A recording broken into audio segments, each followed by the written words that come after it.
So talent and hard work. And I am actually, recently I am trying to find some parallels between music and sports. And I am really finding like some that are really similar, like the mechanics is the same in music and sports.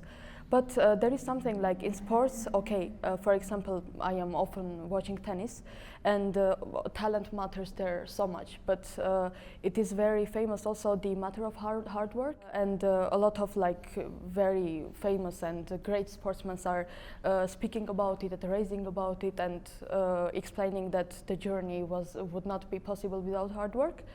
But what I was thinking that in music, we often see like the genius pianists and musicians speaking in the interviews, and in the industry always it's like, for example, I don't want to say some names, but this one was a genius, she played from 6 years old, this one from a genius, she played from 4 years old.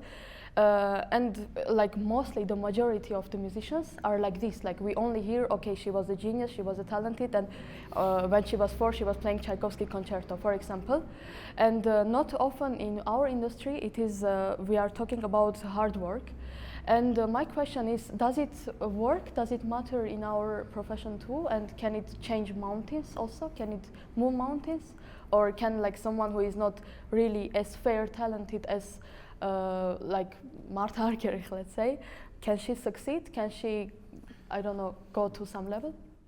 Well, how do you define talent yourself? Your own definition. What is talent?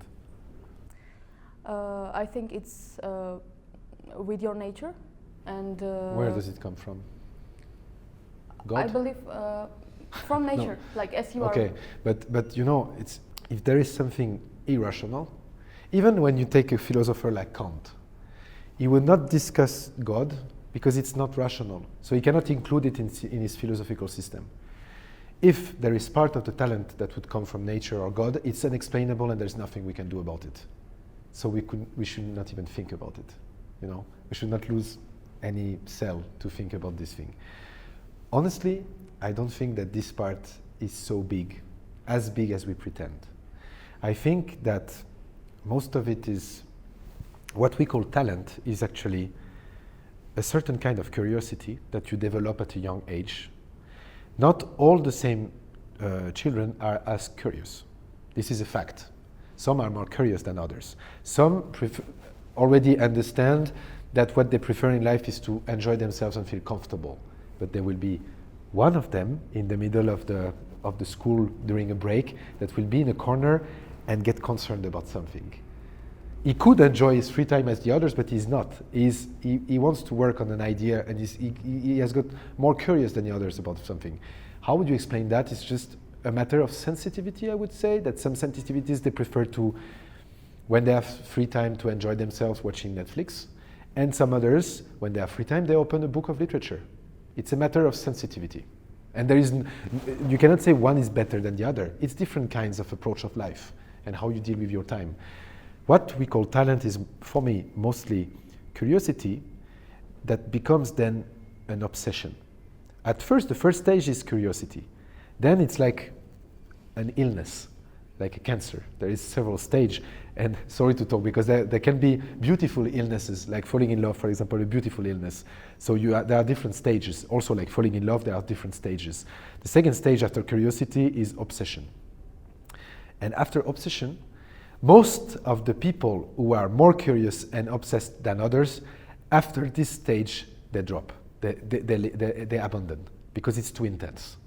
But the ones who go to the next step, it's how to get organized, the method.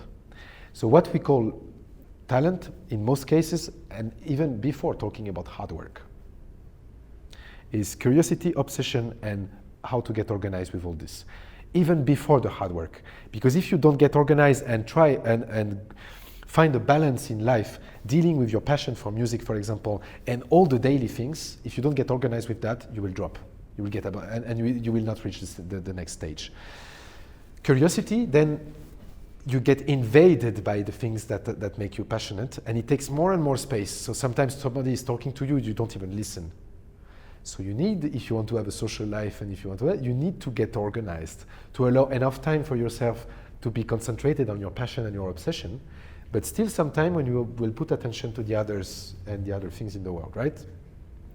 So this requires organization. And this is what we call talent most of the time for me. This is not like something falling from the sky and just like some are elected and some the others, they can just like work as much as they want, they will never achieve. I think this is wrong. I think we can all achieve absolutely magical things. But probably like there are different profiles, and some that are talented, they would have this curiosity, obsession, organization ability. It would not make things easier for them. It's just another approach. And some other profile that can make it is just pure hard work. So no special curiosity at the beginning, just getting at least enough interest for a certain discipline and a tremendous ability to get organized. Still, this is thing that cannot be missed. You know, you cannot improve in sport is the same if you don't organize, if you don't get organized. And in sport, you even have to get organized with everything you eat, with your sleep, all these things. If you are not able of some discipline, you cannot get better in sport. So with the music is like, it also requires organization, and I think that what we call talent is mostly that. It's curiosity, obsession, and organization. And then the hard work, you know, there is no hard work in itself. There is what we can call hard work is like when you have a goal and you develop the tools to achieve a goal. Because otherwise, it's just like pedaling in the emptiness. It's just like a hamster on a wheel. You are active without being active. You are not going anywhere. So I would not call it hard work. I would call it loss of time. The hard work, what we can call hard work, is actually patiently assembling the tools and developing the tools to achieve a goal and to make the way more efficient. Always more and more efficient. So the same problem, when you meet again with the same problem, it will not take you the same amount of time. So for me, there is a problem, for example, in the piano practice, if you fall on the same difficulty and you have to practice the same amount of time to make it okay. No, then you don't improve. If you identify that, oh, these octaves, I had already these octaves, legato somewhere, or this arpeggio, I had this somewhere already. So I should restart from where I was meeting with this problem before already. So it's a matter of concentration a lot. It's curiosity, obsession, getting organized, and patience and concentration. This is what you need. And the most difficult is actually to stay human. I love music so much that the temptation to leave the world and to not care at all about the social life is extremely strong for me. There are many days where I want to just drown in the music and I want to forget anything that is not related to music and not care. Not care about an argument I had with a friend or whatever, because it's terrible to say maybe, but really I'm so passionate about the music that there are really things like even arguments with the beloved ones, it's hard for me to care. I'm such a drug addict with music, you know, that it's really, even one of my grandmothers died in my arms, and I was actually next to her when she was passing. I mean, you can imagine how much I love this person in my family. She was extremely important for me, and we had a very special relationship.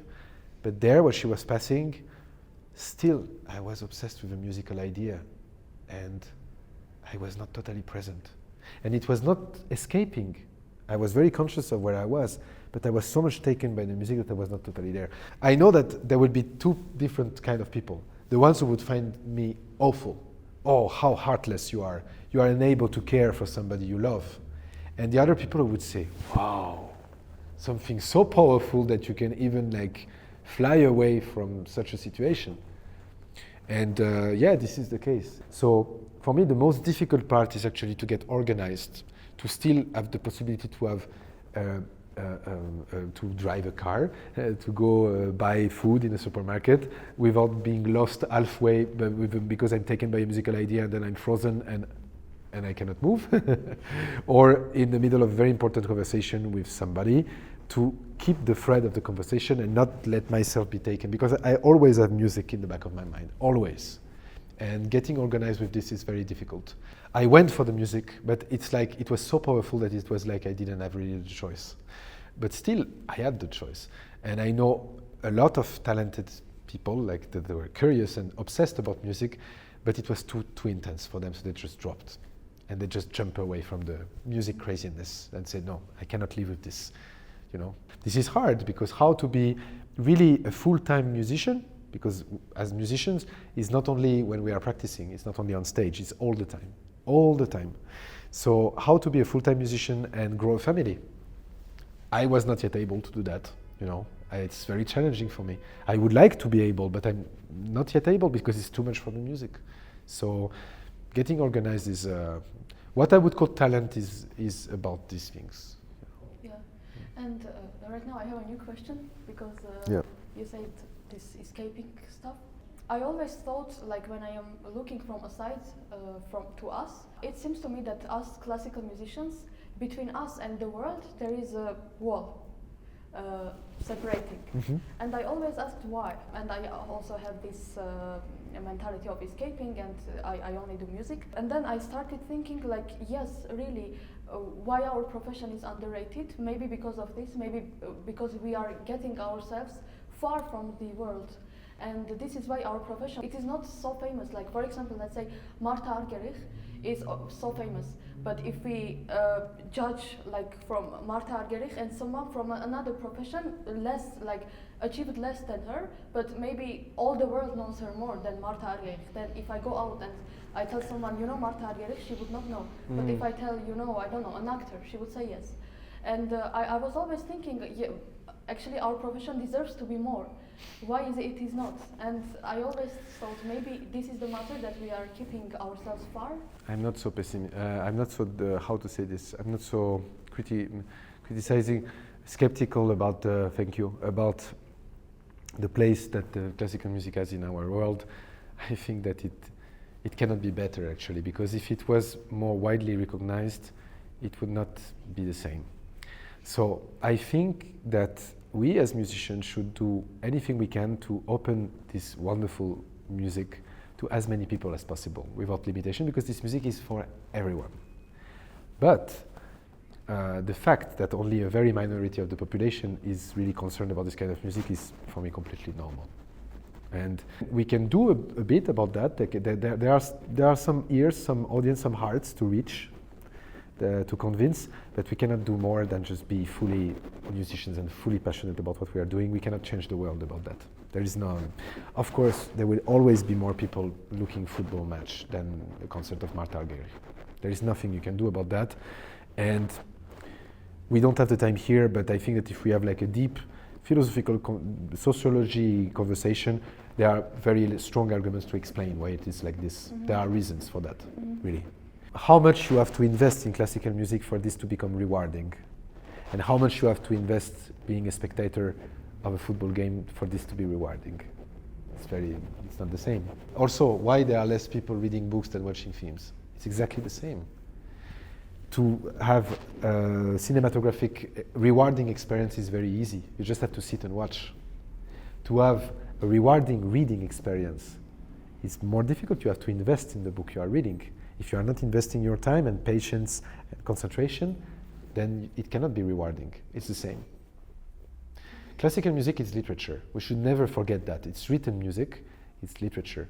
So I would really compare the investment you put in classical music is comparable to investment you put in literature by reading books. And it's not so mysterious for me that many people, they don't want to invest. Imagine, you have a life. It's not so difficult to imagine. Some big amount of time in a week is actually reserved to work. When you have finished work, you want to enjoy yourself in most cases. With many professions, you know, many people, they do a profession, they are not fond really of what they are doing for a living, so they are very happy to come back home and enjoy themselves. And there is nothing wrong about that, and you can do anything. And if you start saying, but why don't you read this great book to make yourself smarter? The people will say, hey, who are you to tell me how I should live? And he would be right. It's only about yourself. Actually, if you think that you need this kind of reward that would bring you a book or a classical music by this investment, that actually you find reward even in the investment that you put in it. It's only about you, you know. It's only about you, And there is nothing mysterious in the fact that it's not for everyone and not everyone likes this. I don't know if it was... Of you. Thank you.